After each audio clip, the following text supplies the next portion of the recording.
Welcome to the Need to Know podcast from the Wilson Center, a podcast for policymakers available to everyone. Always informative, nonpartisan, and relevant. We go beyond the headlines to understand the trend lines in foreign policy. Welcome back to another episode of Need to Know. I'm your host, John Milewski. Need to Know is a podcast brought to you by the Woodrow Wilson Center. The center is congressionally chartered, scholarship-driven, and fiercely nonpartisan. This week, we present the latest in our series of virtual briefings for the new Congress and administration with a focus on the Middle East. My guest is the director of the Middle East program at the Wilson Center, Merissa Khurma. Merissa, welcome. Thanks for joining us. Thank you for having me, John. So, Merissa, let's put aside the headlines from the region for a moment and look at the big picture. If you could provide us with an overview from the U.S. perspective on the current status of relationships. Well, the Middle East that this Trump administration is going to work with is a very different landscape than Trump won.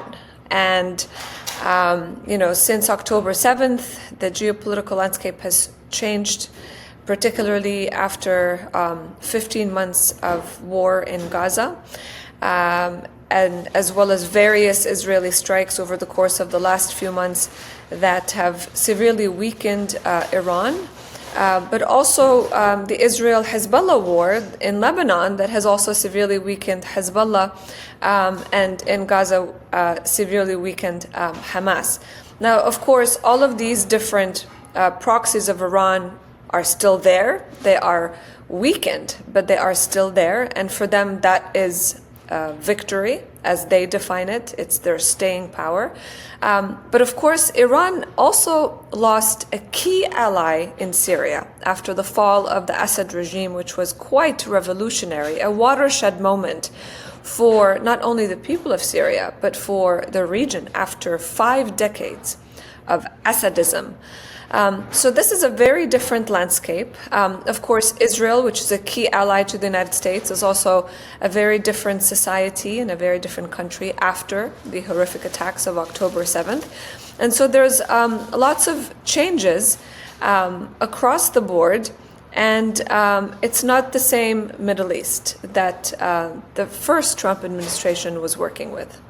When you put together sort of a list of allies and enemies, you'd start with Israel on the top of the list for allies and Iran perhaps at the bottom of the list for potential adversaries.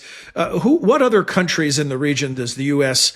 have the best relationships with? And then what are the other countries where there's a lot of work to be done? Well, of course, as you said, Israel remains to be the key U.S. ally in the region, but there are other U.S. allies across the Arab world, including some of Israel's neighbors, Jordan and Egypt, and of course the Arab countries of the Gulf, be it Saudi Arabia, the United Arab Emirates, Qatar, Bahrain, Oman and Kuwait. And of course, Oman and Kuwait have taken very neutral positions on various issues and remain, particularly with regards to Oman, they always remain brokers in various disputes, including opening up back channels between the United States government and the Iranian government.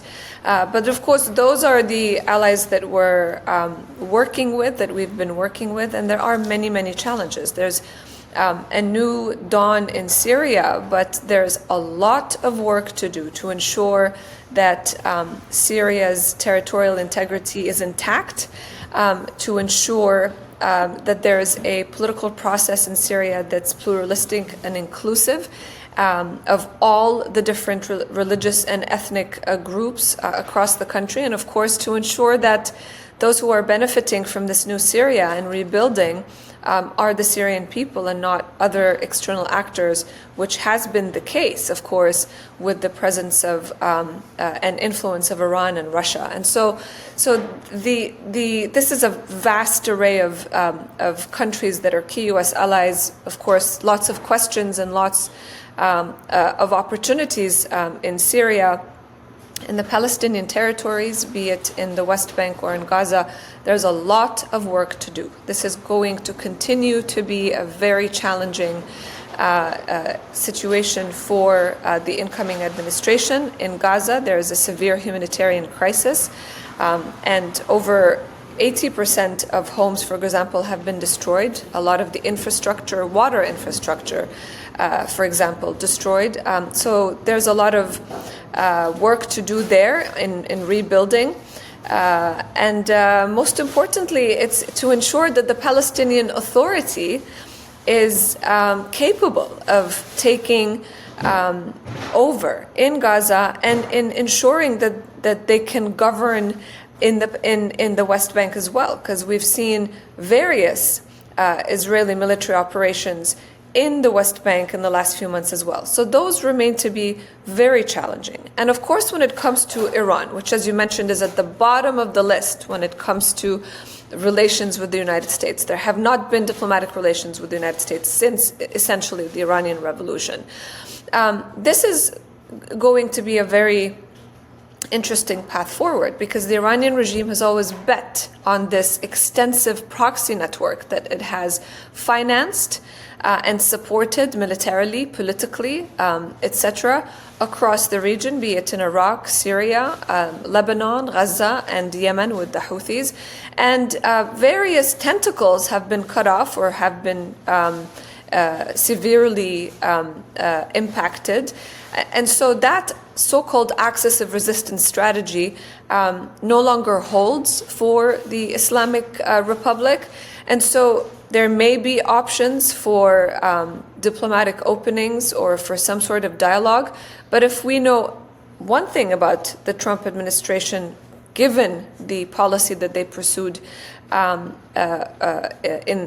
President Trump's first term, is that it was more of a maximum pressure policy. And so that is going to be very interesting moving forward to see how this incoming administration will navigate the Iran challenge. I know it's difficult to generalize. Relatively speaking, though, does the Trump administration inherit a Middle East where it has more influence or less influence than it did last time around?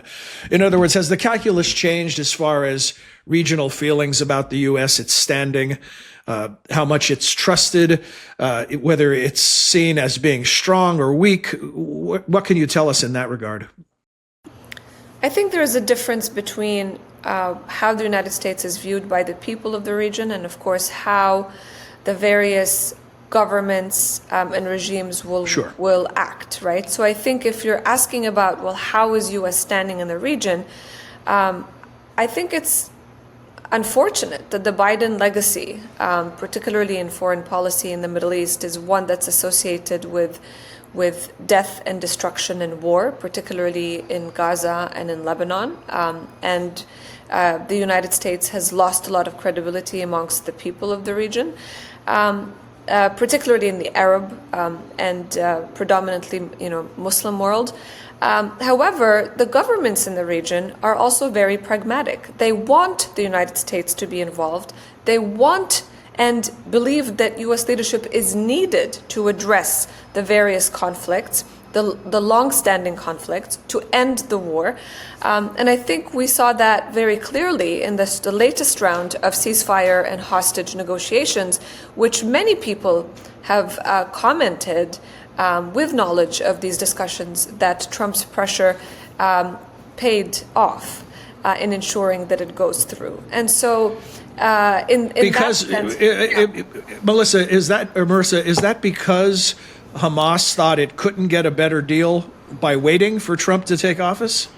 I think because there was pressure exercised on or exerted on both sides. It was clear that Bibi Netanyahu was also under pressure, even though we know very well that he was equally under pressure from his own coalition government.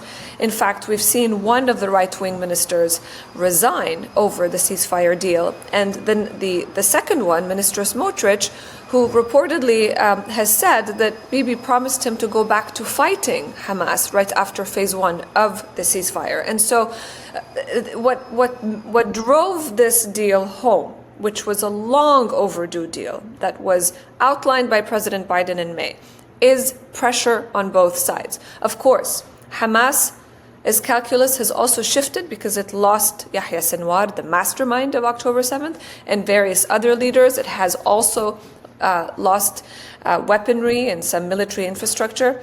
But unfortunately, they were also able to recruit almost the same number of people that have been killed, according to U.S. intelligence that Secretary Blinken highlighted in his last foreign policy address.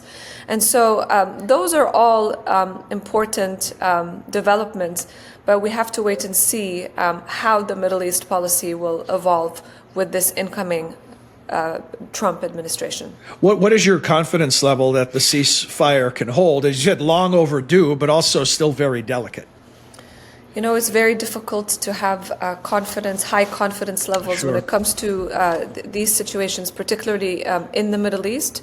I think the hope, not just amongst policymakers who want to move forward to day 2 or the day after, but also amongst the families of the hostages that still remain with Hamas and other factions in Gaza, as well as amongst Palestinians who have endured hardships that are unfathomable in the last 15 months.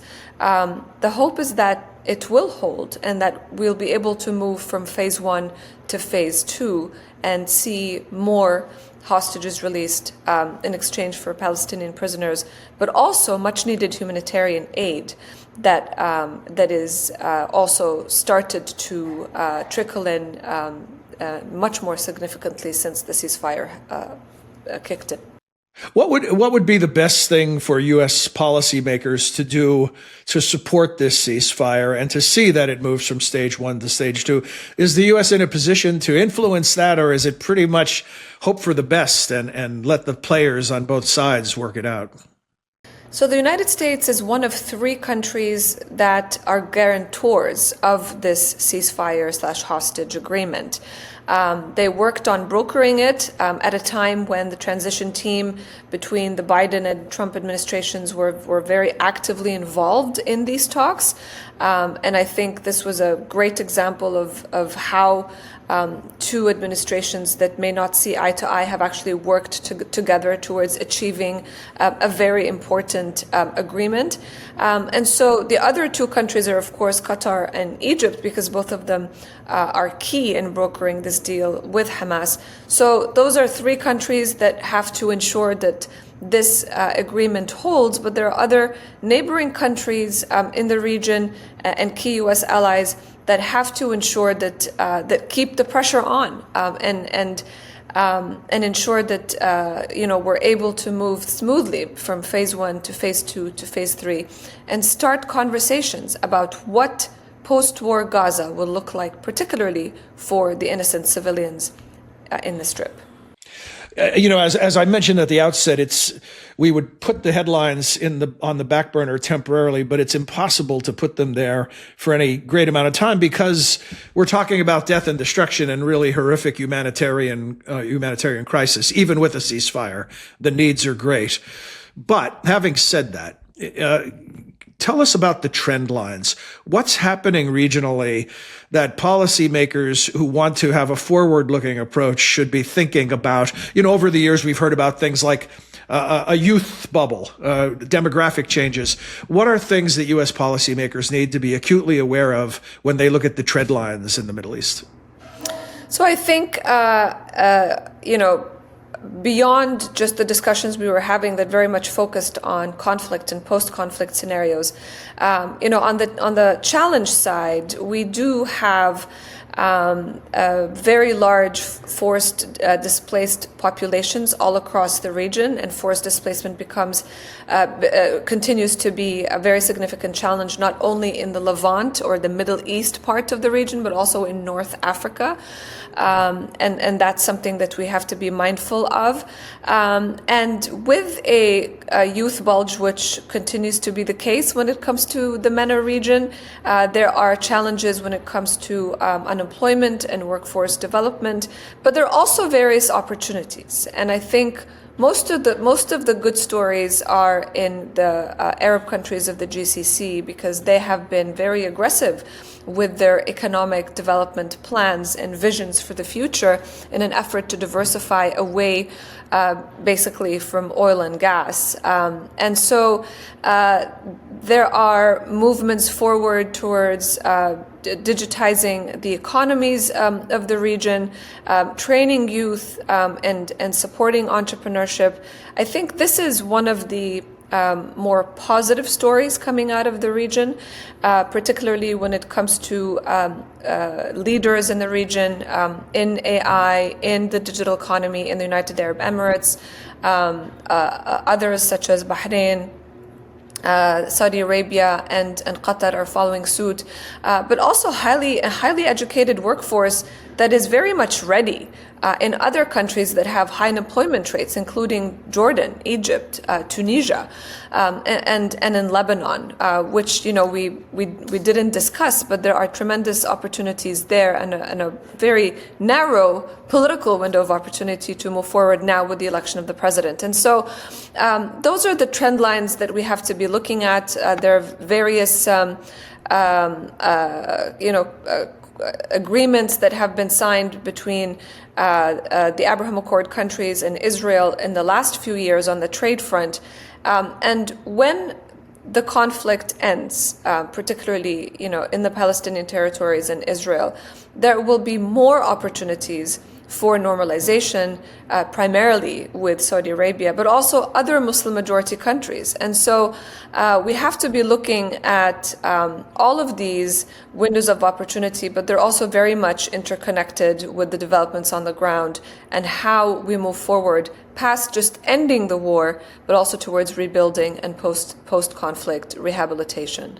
I'm going to cling to this glimmer of hope, or some good news for the region, and ask you specifically. I know embedded in what you just said is the role of women and the changing role of women, but can I get you to talk about that specifically?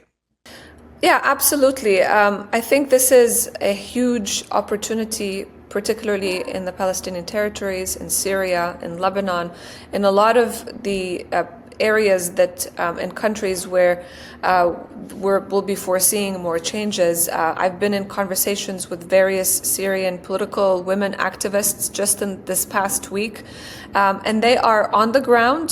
They've already held a press conference to bring all women actors together, and they have a very clear goal to ensure that there's a minimum of 30% women participation in decision-making positions, and across government positions in Syria. So that's encouraging, but of course there's a lot of work to do. Similarly in Lebanon, and very much needed in the Palestinian territories, where there basically are no women are to be seen in the political echelons of whether the Palestinian Authority or other entities, certainly not in Hamas.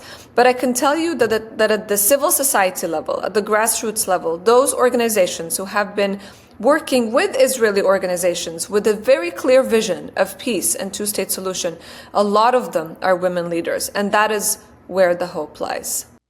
Merissa, thank you very much. And I want to tell those who are listening or watching our program, we've offered these, what we call virtual briefings, with a new Congress and a new administration in the White House coming in. But the Wilson Center has more to offer you on an ongoing basis. And if you come to our website and you look under the programs tab, you could find the Middle East program and all the work of Merissa. I've done that twice today. I've called you Melissa, and I apologize for that. Merissa and her colleagues. Great work. And as always, thank you for a concise and focused briefing on really important issues on a broad range of countries. Thank you so much for having me, John. Our guest has been Merissa Khurma, Director of the Wilson Center's Middle East Program. We hope you enjoyed this edition of Need to Know and that you'll join us again soon. Until then, for all of us at the Wilson Center, I'm John Milewski. Thank you for your time and interest.